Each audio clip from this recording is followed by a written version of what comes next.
کہ آپ اپنے علاقے کے جو بھی مسلمان مرد اور عورت ہیں آپ ذرا بتائیے کون 5 وقتہ نمازی ہے، کون تہجد گزار ہے، کون قرآن کریم کی تلاوت کرتا ہے، تو جواب نہیں دے پاؤ گے۔ سروے کیا ہے تم نے، تم بدنصیب ہو روزہ نہیں رکھ پاتے، تم بدنصیب ہو تہجد کی نماز نہیں پڑھ پاتے، تم بدنصیب ہو روپیہ پیسہ ہوتے ہوئے حج نہیں کر پاتے، تم بدنصیب ہو صدقہ زکوٰۃ خیرات نہیں دے پاتے، تم بدنصیب ہو کہ سورہ کہف کی تلاوت نہیں کر پاتے۔ تو اگر تم نہیں کر پاتے اس کا مطلب تھوڑی ہے کہ کوئی نہیں کر پاتا۔ الحمدللہ نحمدہ ونستعینہ ونستغفرہ ونؤمن بہ ونتوکل علیہ ونعوذ باللہ من شرور انفسنا ومن سیئات اعمالنا من یہدہ اللہ فلا مضل لہ ومن یضللہ فلا ہادی لہ ونشہد ان لا الہ الا اللہ ونشہد ان محمدا عبدہ ورسولہ اما بعد فاعوذ باللہ من الشیطان الرجیم بسم اللہ الرحمن الرحیم کنتم خیر امۃ اخرجت للناس تأمرون بالمعروف وتنہون عن المنکر وقال اللہ تبارک وتعالی فی القرآن المجید موضع آخر یا ایھا الذین آمنوا کتب علیکم الصیام کما کتب علی الذین من قبلکم لعلکم تتقون وقال النبی صلی اللہ علیہ وسلم بلغوا عنی ولو آیہ۔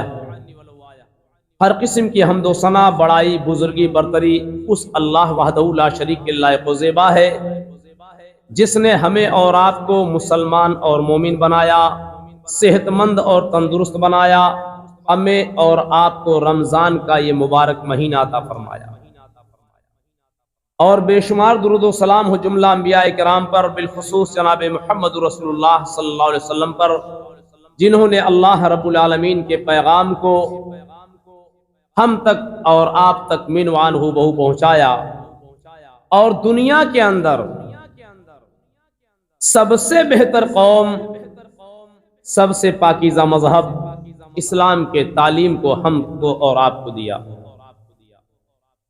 آئیے ہم اور آپ آج مورخہ 11 رمضان مبارک سن 1445 ہجری الیوم یوم الجمعہ بمطابق 22 مارچ سن 2024 بروز جمعہ کو آپ کے ضلع تھانہ کے مسجد و مدرسہ ابن تیمیہ ایجوکیشنل اینڈ ویلفیئر ٹرسٹ کے اس مسجد کے اندر دعا کریں کہ یا اللہ رب العالمین دنیا کے اندر جہاں کہیں پر بھی مومنین مومنات، مسلمین مسلمات، موحدین موحدات بھائی بہن رہتے ہیں، اللہ رب العالمین ان سب کی انسانوں، شیطانوں، جناتوں کے جملہ شرور و فتن اور سائشوں سے حفاظت فرمائے اور سب کو حلال روزی عطا فرمائے، اور آپ کی اس موضع بنیلی کی جو مسجد اور مدرسہ ہے اللہ رب العالمین سے جلد دن دنی رات چویں ترقی عطا فرمائے۔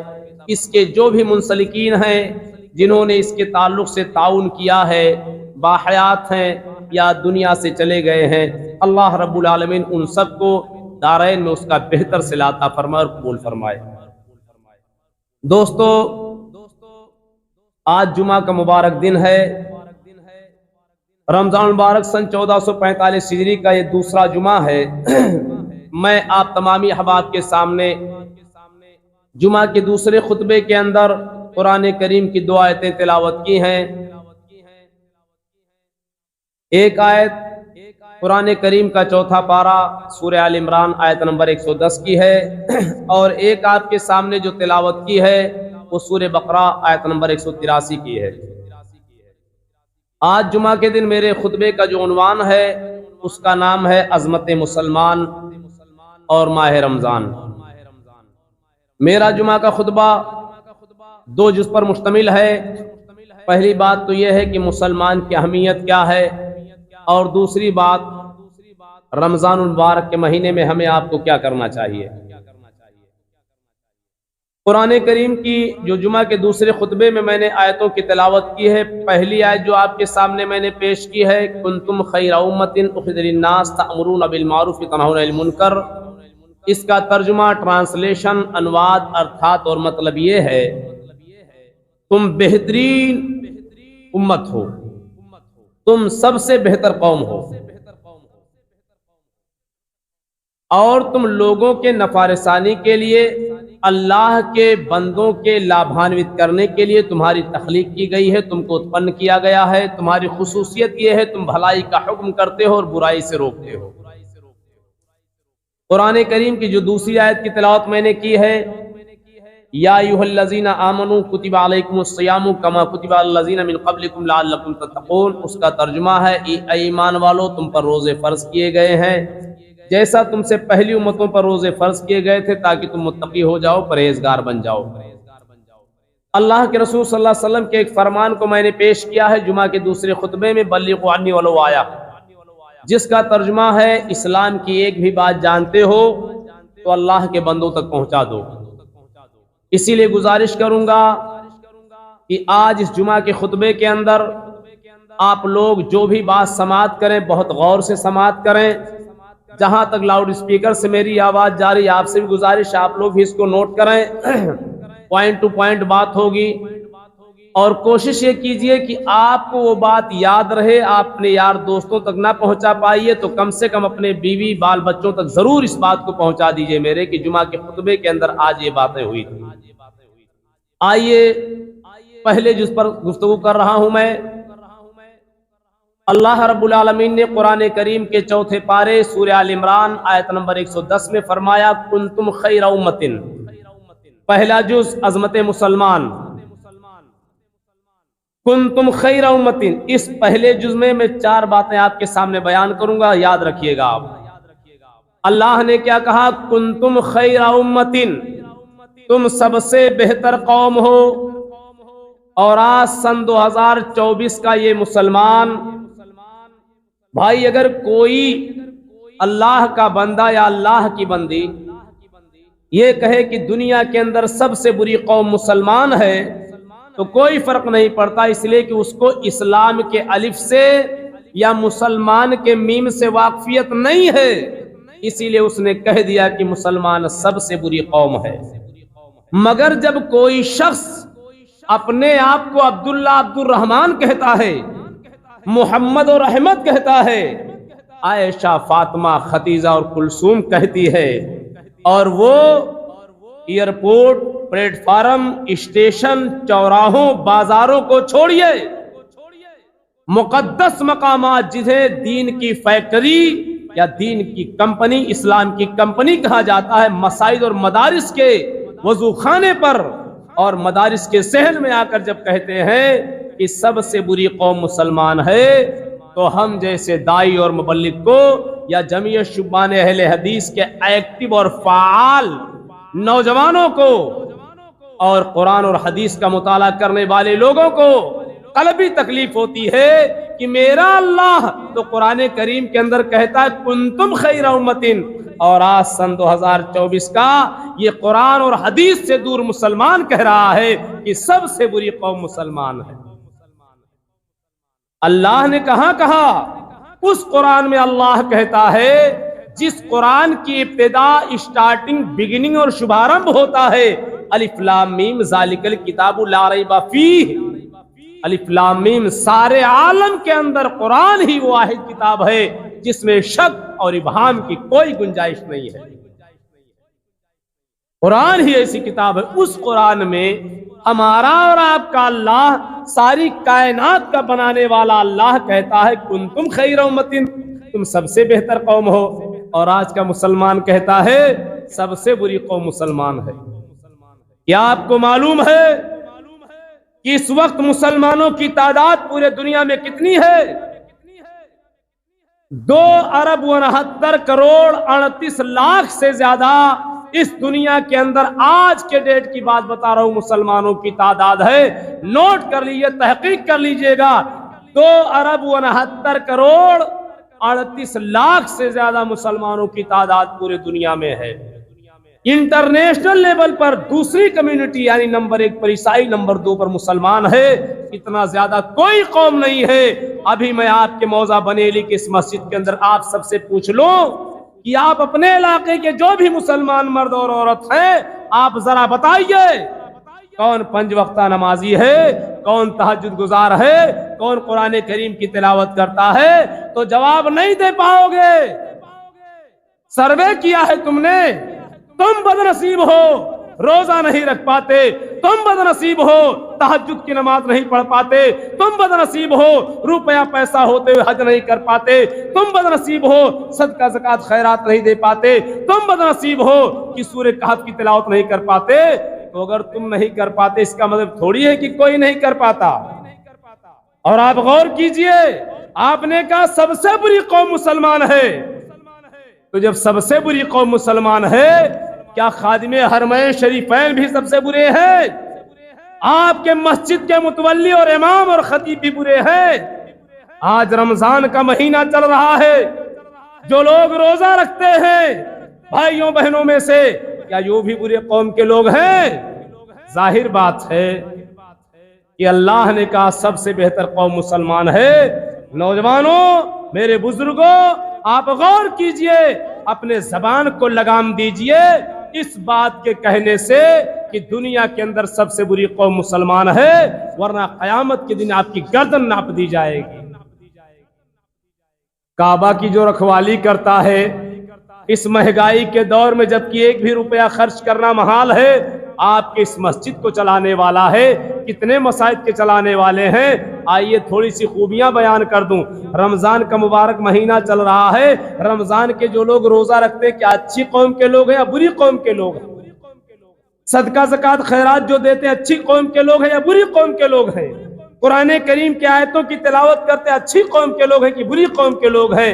اور روزہ رکھ کر کے حلال روزی کی کمائی جو ہمارے نوجوان کماتے ہیں، اچھی قوم کے لوگ ہیں کہ بری قوم کے لوگ ہیں؟ رمضان کے بعد یوم عرفہ کا، یوم عاشورہ کا روزہ آئے گا، وہ کرنے والے اچھی قوم کے لوگ ہیں بری قوم کے لوگ ہیں؟ 3.5 لاکھ روپے سے لے کر کے 13.5 لاکھ روپے تک حج کرنے میں لگتا ہے، لیکن سبسڈی جو ملتی ہے آپ کے ملک کی وہ بھی کم پڑ جاتی ہے۔ کیا حج عمرہ کرنے والے لوگ اچھی قوم کے لوگ بری قوم کے لوگ ہیں؟ اور تو اور یہ بات جو کہنے جا رہا ہوں، یہ ہمارے بیٹے اور بیٹیوں کو، ہمارے بچوں کو، مسلمانوں کے بچوں کو معلوم ہونا چاہیے۔ بتائیے اپنے بچوں کو کہ مسلمان کتنا بھی گیا گزرا کیوں نہ ہو، لیکن مسلمان جانوروں کے پیشاب کو نہیں پیتا ہے، مسلمان جانوروں کے غلاظت کو، پاخانے کو نہیں کھاتا ہے۔ آج ہم اور آپ افسوس کا مقام ہے کہ جانوروں کے پیشاب کو پینے والے، جانوروں کے پاخانے کو کھانے والے لوگوں کو افضل بتاتے ہیں، اور ان نجاستوں سے، ان غلاظت سے دور رہنے والے اپنے بھائیوں اور بہنوں کو بدتر بتاتے ہیں۔ تو پہلی بات سے گزارش کروں گا آپ سے کہ اللہ نے کہا ہے کنتم خیر امۃ، تم سب سے بہتر قوم ہو، تو اے اللہ کے بندو آپ کسی کو برا مت کہو، کسی مسلمان کو برا مت کہو۔ اور دوسری گزارش اسی بات میں پہلے جز میں کر رہا ہوں کہ آپ اگر مسلمان ہیں تو آپ کے اللہ نے آپ کو سب سے بہتر کہا ہے، اسی لیے آپ کے اندر انٹرنل یا ایکسٹرنل کوئی فاسٹ فالٹ ہے یا لٹل فالٹ ہے، آپ کے ظاہری اور باطنی اعتبار سے کوئی برائی ہے، چاہے غیبت ہو، چغلخوری ہو، ظلم ہو، یا اور کوئی صغیرہ یا کبیرہ اعمال قبیحہ ہے، اس کو چھوڑ دو۔ اس لیے آپ کے اللہ نے آپ کو اچھا کہا ہے تو اچھا بن جائیے۔ ہم کون ہوتے ہیں آپ کو برا کہنے والے؟ اپنے آپ کو سنواریں۔ مجھے اپنے قبر میں جانا ہے، آپ کو اپنے قبر میں جانا ہے۔ کسی کو برا کہنے سے پہلے اپنے آپ کو پرکھ لیجئے کہ میں کس پیمانے پر ہوں۔ پہلے جز کی پہلی بات کہ کسی مسلمان کو برا مت کہیے۔ دوسری بات اخرجت للناس، آپ لوگوں کے نفع رسانی کے لیے، مسلمان لوگوں کے فائدے کے لیے پیدا کیا گیا ہے، اسی لیے آپ کی ذات سے کسی اللہ کے بندے کو تکلیف نہیں پہنچنی چاہیے۔ اللہ نے آپ کو دوسرے کا خیر خواہ اور غمخوار بنایا ہے، اسی لیے اور خبردار خبردار خبردار، آپ اپنے آپ کو بدنصیب سمجھیے اگر آپ کی ذات سے کسی مسلمان کو تکلیف پہنچتی ہے۔ اب اگر کسی کو شرک سے منع کرنے سے، بدعات کے منع کرنے سے، تکلیف پہنچتی ہے تو اسے تکلیف نہیں کہا جائے گا. اس لیے اگر پھوڑا اور پھنسی ہو جائے آپ کے بدن میں، عمل جراحی کرنا پڑے، آپریشن کرنا پڑے، اس کے مواد اور پیپ کو نکالا جائے تو ٹیمپریرلی تو آپ کو ڈیفیکلٹ ہوگا، لیکن پرماننٹلی آپ کو جو ہے ریسٹ ملے گا. یعنی عارضی تکلیف تو ہوگی لیکن دائمی راحت نصیب ہوگی آپ کو.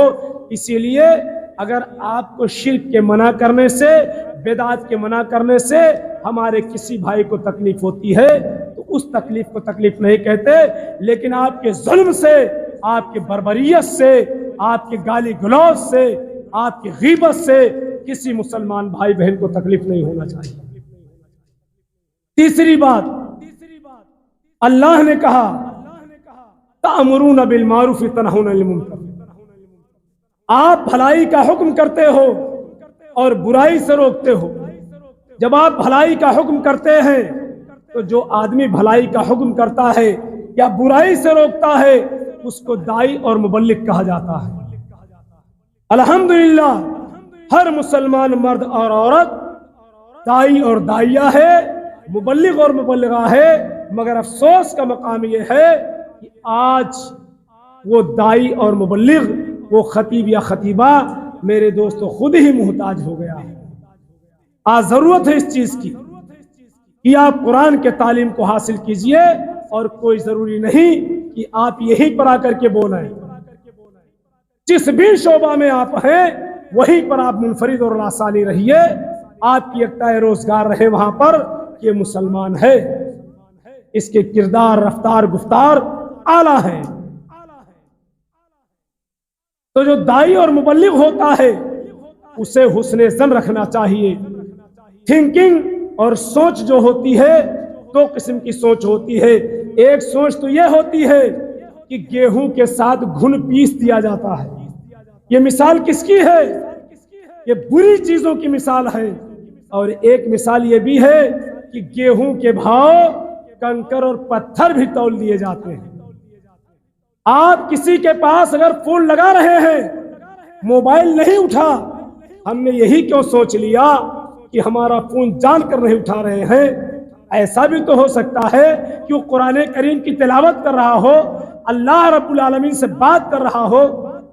تو جب اللہ سے آدمی کنیکٹنگ کیے ہوئے ہے، اللہ سے ٹیلی کمیونیکیٹ جاری ہے، تو میرے دوستو انسان کے ٹیلی فون کو ہولڈ کیا جا سکتا ہے. لیکن چونکہ ہم تو قرآن پڑھتے نہیں تو اپنی طرح سمجھ لیے.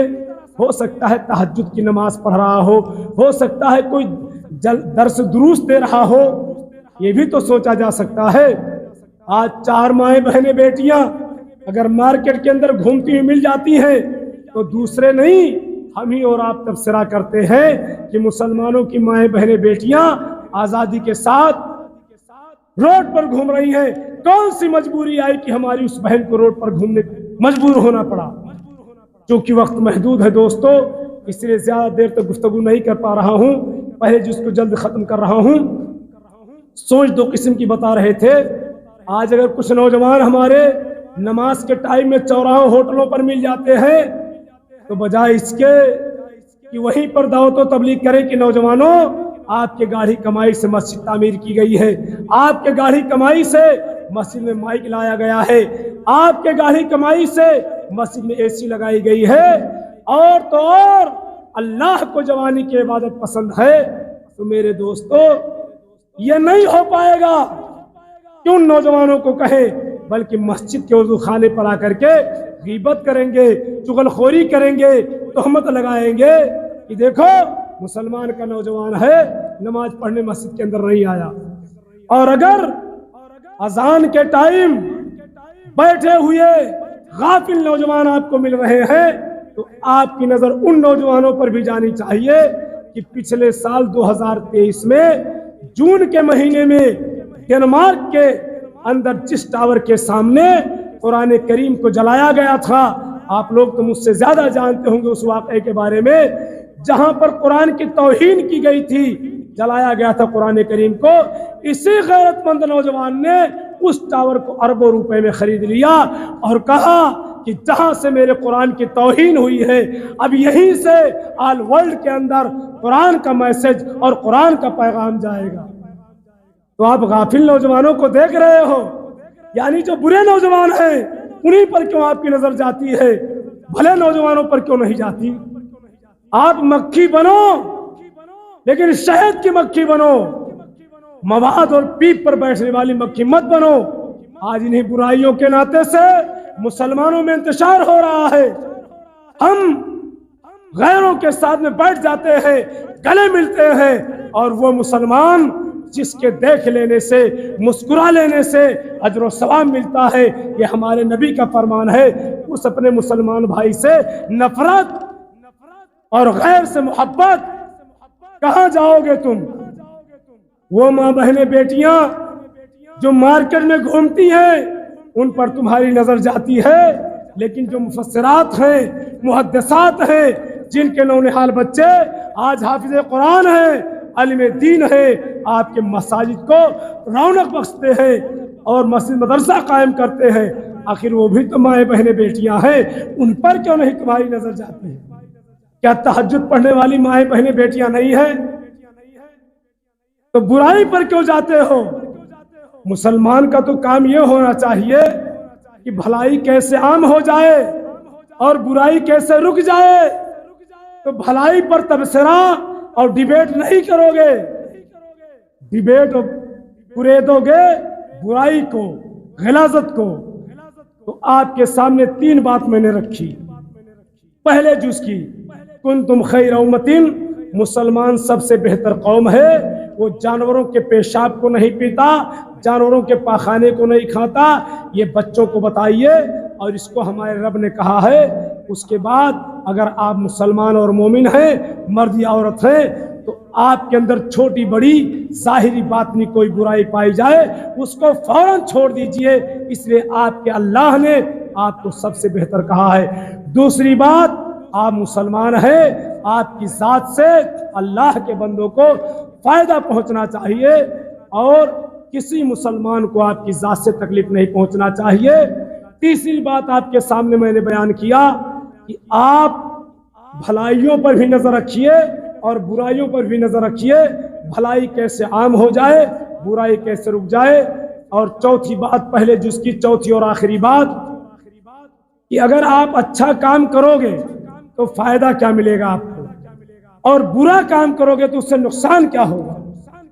بھلائی کا کام مطلب یہ ہے، جیسے آج آپ روزے سے ہیں، روزہ رکھنا اچھی بات ہے۔ جس نے سورہ کہف پڑھا، جمعہ کا دن ہے، جس نے قرآن کریم کی تلاوت کیا، جس کو اللہ نے توفیق دیا صدقہ زکوٰۃ خیرات دیا، جس کو اللہ نے توفیق دیا والدین کی خدمت کیا، یا جو بھی نیک کام آپ کیے ہو، جتنی بڑی آپ کی نیکی ہوگی اتنی بڑی نعمت سے اللہ رب العالمین آپ کو نوازے گا۔ اور نعمت کا مطلب صرف روپیہ پیسہ زمین جائیداد زیورات نہیں ہے، صحت و تندرستی بھی اللہ کی عظیم نعمت ہے، یہ ہاتھ بھی اللہ کی عظیم نعمت ہے، یہ زبان بھی اللہ کی عظیم نعمت ہے، یہ پیر بھی اللہ کی عظیم نعمت ہے۔ آپ جانتے ہیں کہ دنیا کے ڈاکٹرز یہ بتا چکے ہیں کہ ہاتھ میں کون سا مٹیریل لگتا ہے، پیر میں کون سا مٹیریل لگتا ہے، لیکن نیچرل ہینڈ، نیچرل آئی یا natural parts of the body کوئی فیکٹری آج تک بنا نہیں پائی کہ قدرتی اعضاء و جوارح آپ کو بنا کر کے وہ پیش کر دے گا۔ اللہ کی عظیم نعمت ہے۔ اور تو جنہوں نے سورہ کہف کو آج پڑھا ہے وہ پھر پڑھ لیں کہ جب آپ نیک کام کرو گے تو خالی اللہ کی نعمتوں کے مستحق آپ ہی نہیں بنو گے، آپ کی آنے والی نسل بھی بنے گی۔ واقعہ کیا ہے؟ حضرت موسیٰ حضرت خضر ایک گاؤں میں جب جاتے ہیں، بھوک لگی ہوتی ہے، کوئی کھانا نہیں کھلاتا، تو وہاں پر حضرت موسیٰ نے دیکھا کہ ایک گرتی ہوئی دیوار کو حضرت خضر صحیح کرنے لگتے ہیں، تو موسیٰ روکتے ہیں، اے خضر یہ کیا کر رہے ہو، دیوار کیوں صحیح کر رہے ہو؟ کہا خضر آپ نہیں جانتے، یہ تو یتیم بچوں کی دیوار ہے، اس میں خزانہ مدفون ہے، یہ دیوار گر جائے گی، خزانہ باہر آ جائے گا، گاؤں کے لوگ لوٹ لیں گے، وکان ابوہما صالحا، جبکہ ان یتیم بچوں کے والدین نیک اور صالح تھے۔ اے میرے بھائی اور بہنوں، اے میری آواز کے سننے والے اللہ کے نیک بندو، مسلمانوں اور مومنوں، آپ نیک کام اس لیے کیجئے تاکہ اللہ کی نعمت کے مستحق آپ خود بنیے اور آپ کی آنے والی نسل بھی اللہ کی نعمتوں کی مستحق بنے۔ آپ دیکھ لیجئے حضرت ابراہیم نے کب دعا مانگا تھا، رب اجعل ھذا بلدا آمنا۔ ہزاروں سال گزر گئے اور آج وہ وکاسشیل دیش جو اپنے آپ کو ڈیولپمنٹ کنٹری کہتے ہیں، جو 2-2.5 مہینہ بعد حج کرنے جو لوگ جائیں گے اور قربانی کر کے چلے آئیں گے، سال بھر ان ڈیولپمنٹ کنٹری کے ورکرز کو لگ جاتے ہیں اس غلاظت کو صاف کرتے کرتے، لیکن صاف نہیں کر پاتے۔ میری آنکھوں نے ان مقام کو دیکھا ہے۔ تو آپ نیک کام اس لیے کرو تاکہ اللہ کی نعمتوں کے مستحق آپ خود بھی بنیے اور آپ کی آنے والی نسل بھی بنے۔ اور برائیوں سے اس لیے پرہیز کیجئے کہ جتنی بڑی آپ کی برائی ہوگی اتنی بڑی اللہ کی نعمت سے آپ محروم کر دیے جائیں گے۔ یعنی جتنی بڑی برائی کرو گے اللہ تعالیٰ کوئی نہ کوئی نعمت آپ سے چھین لے گا۔